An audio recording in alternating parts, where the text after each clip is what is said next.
Hello everyone, Ariam here, and welcome back to another episode of Cenozoic Spotlight. Today, we're talking about the Deinotherium. Here's a little fun fact about myself that some of you might find surprising. I'm scared of elephants. Not in a I have elephant-related nightmares kind of way, but I definitely would never want to do a meet and greet with an elephant where I'm up close with them and interacting with them. They're huge. They could crush you like a watermelon. They have teeth that burst forth out of their jaw as weapons. They have a flexible trunk that they could use to fling you into the sun, and they're smart enough to hold grudges. That's terrifying. But as scary as I find modern elephants to be, their ancient cousins are so much worse. Case in point is the Deinotherium here. It's an elephant-like proboscidean, which is the group the elephants fall under, but Deinotherium wouldn't have been considered a true elephant itself.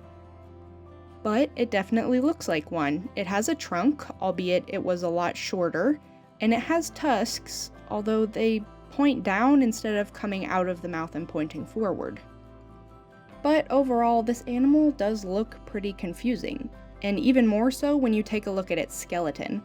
I don't blame early researchers at all for being confused about what this animal is, considering we thought modern elephant remains were cyclops for a really long time.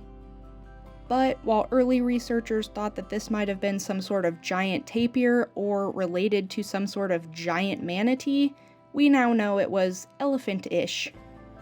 Deinotherium is actually one of the more tame examples of extinct elephant ancestors, and that sounds hard to believe, but just wait. Here is another example of an ancient elephant that is absolutely horrifying, the Platybelodon. What is this thing? Why is it built like that?